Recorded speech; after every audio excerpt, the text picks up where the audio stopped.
मंचासीन हमारे सभी श्रद्धेय गणों को मैं सादर प्रणाम करता हूं।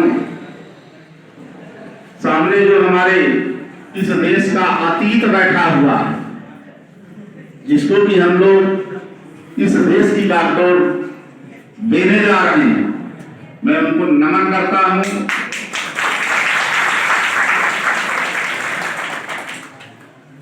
मैंने गलत चेष्टा करके अपना नाम पहले रखवा लिया है, अनिवार्य क्वेश्चन बाद में होता है। आप देखे होंगे पहला पांचवा अनिवार्य है, शेष विकल्प होते हैं, लेकिन कभी कभी अनिवार्य की मजबूरी होती है कि मैंने शॉर्ट टाइम में बात की थी। जिस जगह मुझे जिलाधिकारी महोदय ने अपनी जगह मुख्य अतिथि बनाया है, वहां मेरा नाम मस्त था, इसलिए मैं आप सबसे क्षमा चाहते हुए, मुख्य अतिथि का मतलब होता है जब तक यह कार्यक्रम खत्म न हो बैठा है, लेकिन मैं वह निभा नहीं पा रहा हूँ, उसके लिए सबसे मैं माफी चाहूंगा। यहाँ पर जितने भी हमारे भाई बंधु बैठे हुए हैं इस पावन मंदिर में, हम लोग जब छोटे थे प्राइमरी के क्लासों में थे, प्रार्थना हुआ करती थी, वह शक्ति हमें दो दया निधे कर्तव्य मार्ग पर। बहुत बड़ी प्रार्थना थी, बहुत बड़ा अर्थ छिपा हुआ था। आज की स्थिति में हम कर्तव्य को बाहर कर दे रहे हैं, केवल ड्यूटी पर आ जाते हैं। मेरा अधिकार ये है, मैं बेरोजगार नहीं रहूंगा, पढ़ूं चाहे न पढ़ूं। इतनी बड़ी जनसंख्या वाला यह देश है, इतनी बड़ी जनसंख्या वाला यह प्रदेश है, जो भी वैकेंसी जा रही है वह बहुत लिमिटेड है। जब आप लोग उतरेंगे प्रतियोगी परीक्षाओं में तो आप देखेंगे 17 लाख लग के बैठ रहे हैं, 300 वैकेंसी है, उसका 10 टाइम्स 20 टाइम्स प्री में क्वालिफाई होता है, प्री में भी मेंस होता है, उसका 3 टाइम्स ओनली फॉर इंटरव्यू, और फिर इंटरव्यू के बाद वह भाग्यशाली विजेता कौन होगा जिसका नाम उस सूची में स्वर्ण अक्षरों में लिखा जाए। यहाँ पर बैठा हुआ मेरा हर भाई हर बहन हर चीज को डिजर्व करती है, केवल मन में ठान लेने की जरूरत है, जज्बा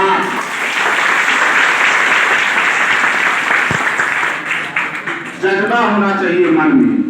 मैं 2 लाइन आप लोगों को दे के जा रहा हूं, वो 2 लाइन पूरे जीवन आपको यदि न कसौटी रही तो मेरा यहाँ आने का सौभाग्य पूरा नहीं होता। चरण चूम लेती है खुद आके मंजिल, चरण चूम लेती है खुद आके मंजिल, मुसाफिर अगर अपनी हिम्मत न हारे, मुसाफिर अगर अपनी हिम्मत न हारे।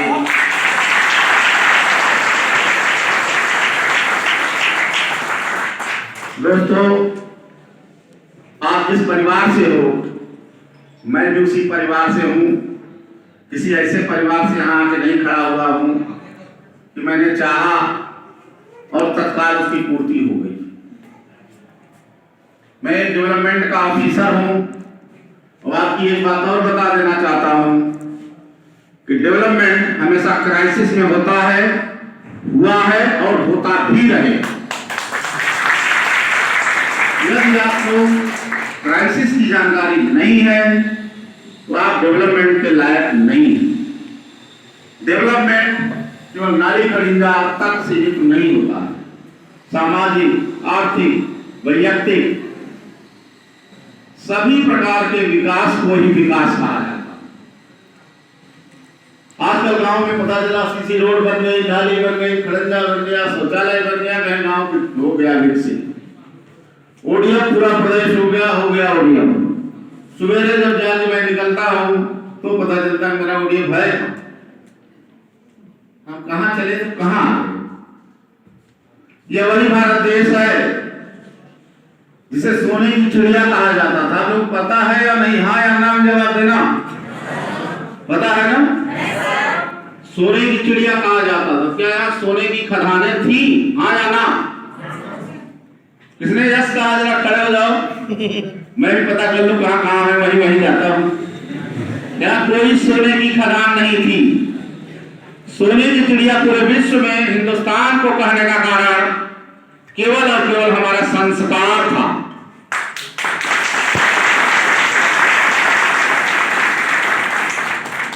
उन संस्कारों का बड़ी तीव्र गति से क्षरण हो रहा।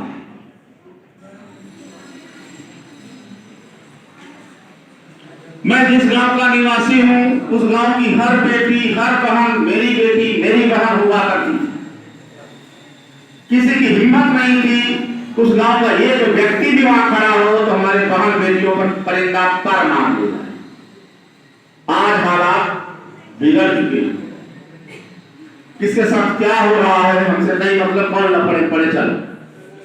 व्हाट इज द लफड़ा?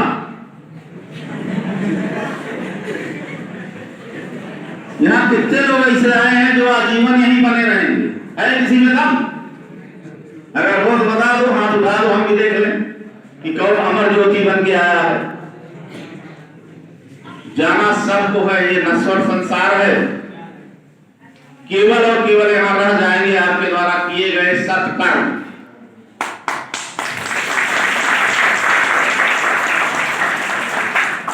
उन सत्कर्मों के द्वारा जिस मां ने 9 महीने आपको कोख में पाला है, जिस बाप ने अपनी सारी आवश्यकताओं को समेट के रख करके आपकी पूर्ति किया है, केवल उन्हीं का नाम नहीं होगा। यदि इसमें बैठा हुआ मेरा 5 व्यक्ति भी IAS हो गया, वह केवल अपनी माँ बाप का नहीं, अपने गांव का नहीं, अपने जिले का नहीं, प्रदेश का नहीं, पूरे इंडिया का नाम रोशन करता है। और बैठे हुए लोग मैं जान रहा हूं कौन कौन है जो रोशन करने के लायक हैं, लेकिन खुद को पहचानने की जरूरत है। अगर आप जो कल्पना में जी रहे हैं, कल्पना कभी भी सफलता की मंजिल तक नहीं ले जाती। सफलता की मंजिल तक ले जाने का कार्य केवल और केवल जुनून का होता है। जुनून। रात में स्वप्न सभी देखा करते हैं दोस्तों। दिवा स्वप्न सुने हैं आप लोग? दिवा स्वप्न देखना शुरू करो। दिवा स्वप्न आपका टारगेट होगा। टारगेट बड़ा से बड़ा रखो और उसके अनुसार पूर्ति करो। कोई भी कार्य असंभव नहीं है, कठिन जरूर है। ये तो मेरा वादा। यदि आपने ठान लिया तो आप IAS की परीक्षा टाप कर दोगे, मेरा वादा। आपको बताते हुए मुझे खुशी होती है, किसी पावन विद्या मंदिर का मैं जिला स्तरीय अधिकारी कानपुर नगर में 97 में था, जिला बेसिक शिक्षा अधिकारी कानपुर नगर। बेटा हूं शुद्ध किसान का। हमारे पिताजी ने केवल एक सिखाया था कि बेटा तुम जहां जहां पोस्टेड रहोगे मैं आऊंगा जरूर, लेकिन आने के बाद यह नहीं बताऊंगा कि मैं तुम्हारा बाप हूं। किसी भी व्यक्ति से बात करूंगा अगर उसने तुमको गाली दे दिया तो मैं मान ले जाऊंगा कि मेरे संस्कारों में कहीं कमी रह गई।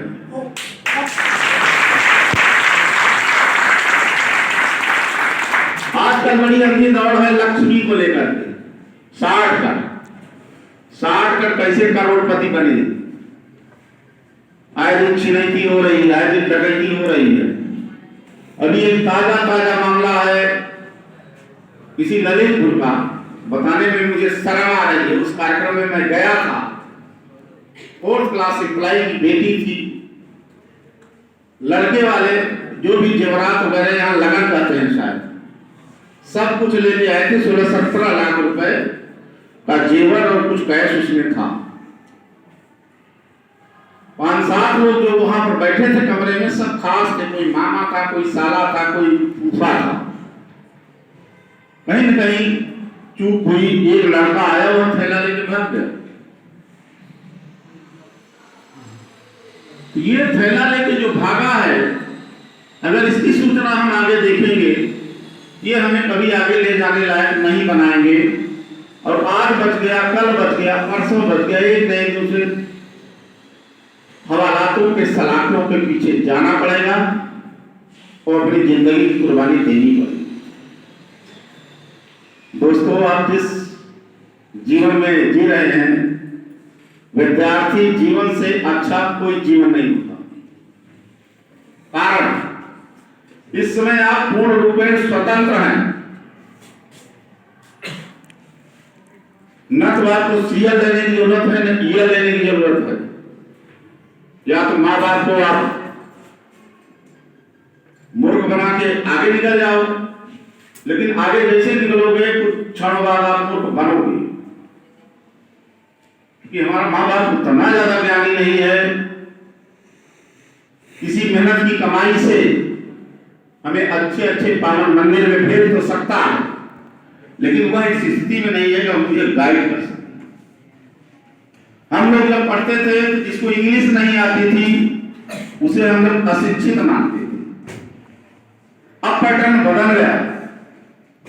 जिसे कंप्यूटर का ज्ञान नहीं है वह व्यक्ति किसी लायक नहीं है, पढ़ा लिखा हुआ भी थंब इंप्रेशन के बराबर है। कंप्यूटर का युग है। जो हमारी भावी पीढ़ियां आ रही है, 1 साल का बच्चा, 6 महीने का बच्चे को अपना कंप्यूटर पकड़ा दिए, शांत वो अपना मोबाइल दे दीजिए, खोल के दे दीजिए और कोई गेम लगा दीजिए, तत्काल रोना बंद करके उसी में लग जाता है। कहीं कहीं उसको ये संस्कार मिला।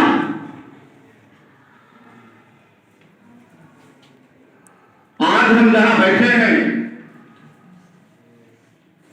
हमारी 3 प्रकार के उपलब्धियां होती हैं: प्रारब्ध, क्रियमाण, संचीयमान। फिलॉसफी का अच्छा सब इंटर के लोग है ना, ग्रेजुएशन के हैं, वेरी गुड। पीजी भी है। पीजी में कोई फिलॉसफी का स्टूडेंट है? अच्छा, है नहीं। पढ़िएगा, मजा आएगा। दर्शन जो नहीं पढ़ा, मुझे नहीं लगता, वैसे पढ़ो, शौकियन पढ़ो यार, पढ़ाई को अपने हाथ में रखो। दुनिया भर इधर उधर टाइम क्लास करने से अच्छा है 52,000 योनियों के बाद यह योनि मिली है, और आगे कब मिलेगी आपको भी नहीं पता, हमको भी नहीं। इस योनि में, इस मानव योनि में पैदा हुए हैं, उसका पूरा पूरा फायदा होगा। खुद अच्छा करो और किसी के काम आ जाओ। यदि आपने एक बुजुर्ग महिला को, वृद्ध व्यक्ति को हाथ पकड़ के सड़क पार करा दिया, तो वो दिन आपका बहुत अच्छा जाएगा। आपको लगेगा कि हाँ,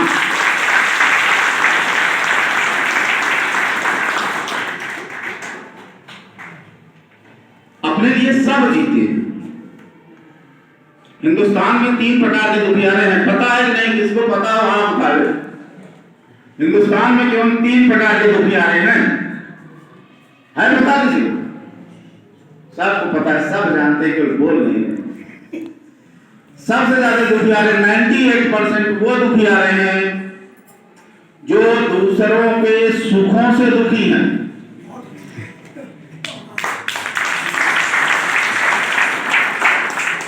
और ये सारे लोग 98% नकारात्मक सोच के हैं, नेगेटिव थिंकिंग।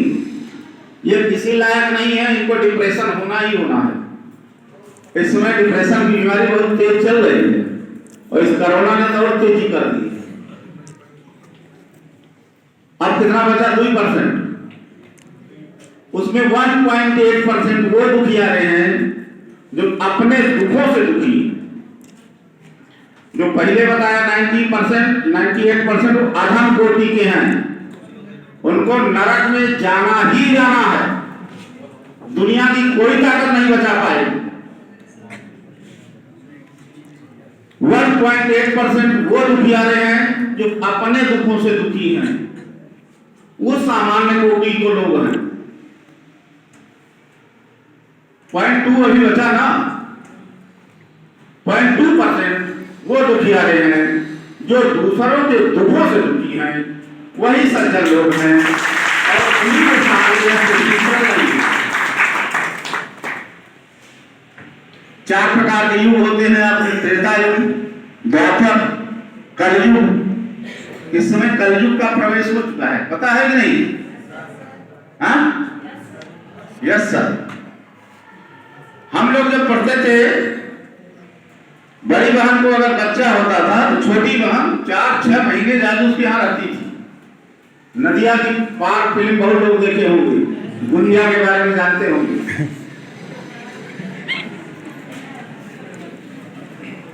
आज भी वही देश है, आज भी वही समाज है, लेकिन बड़ी बहन के बाप बच्चा पैदा होने के बाद जिए चाहे मरे, बाप या माँ अपनी छोटी बेटी को कभी नहीं भेजे। फिर बता दो भाई, ललितपुर में पता नहीं, बुंदेलखंड के बारे में मुझे नहीं पता, लेकिन ये कल्चर एकदम बदल गया। बदला क्या? उसके लिए जिम्मेदार केवल और केवल हम पहले मानव थे, अब दानव हो गए, और दानव पर किसी का विश्वास नहीं होता। दानव कब क्या कर दे।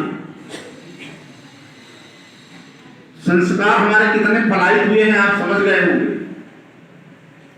जो चीजें आप कल्पना नहीं करते थे, पेपर की सुर्खियों में पढ़ने में रूह कांप जाते हैं। इतने पवित्र रिश्तों पर कलुषित दोष लग रहे हैं, वो सही दोष लग रहे हैं। लगता है कि हम लोग वास्तव में अब कहां से कहां जा रहे हैं, किस अंधी दौड़ में दौड़ रहे हैं। क्या गाड़ी घोड़ा बंगला ही पर्याप्त है मौज के लिए? नहीं चाहिए ऐसा गाड़ी, नहीं चाहिए घोड़ा, नहीं चाहिए बंगला। मुझे संस्कारवान अपने बच्चे चाहिए, हम खुद संस्कारवान बने। आप ही के जिले में मैंने देखा था, अभी मैं गया था 31 तारीख में, वृद्धाश्रम है, देखे होंगे आप लोग, देखे हैं ना? उस वृद्धाश्रम में डेली एक पैकेट सवेरे, एक पैकेट शाम को बिस्कुट दिया जाता है। वह बुजुर्ग माँ बाप उस बिस्कुट को बचाए रखते हैं। महीने में एक दिन जब उनके नाती पोते या बेटा मिलने आता है, पूरा उठा के दे देते हैं।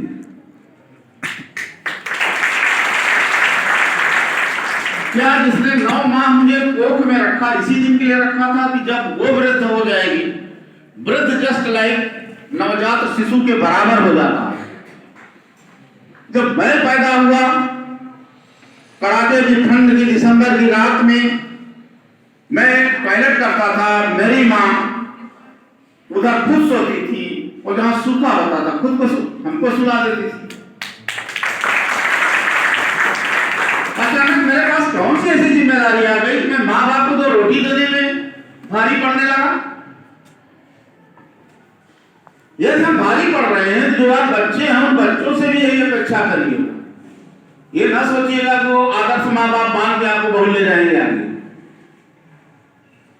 वो आगे तब ले जाएंगे अगर आप सरकारी नौकरी में हैं, पेंशन मिल रही है, उस पेंशन को देखते हुए वो आपकी इज्जत करते रहेंगे। जब तक इनको बचाए रखो जिंदा लाश, तब तक फायदा मिलेगा।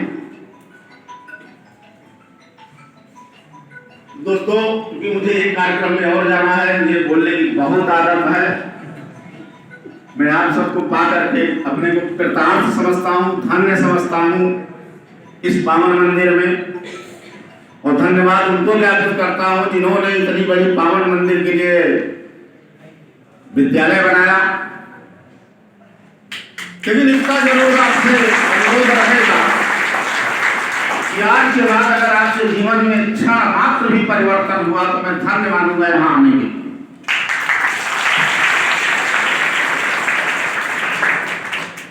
माँ बाप को पढ़ने के लिए कहना नहीं चाहिए, पहले आपका बनेगा, संस्कार आपका बनेगा। यदि मैं आज ये पद धारक ना होता, यह सौभाग्य मुझे यहाँ बोलने का कदाप न मिलता। और इस लायक बनाया है मेरे माँ और बाप ने।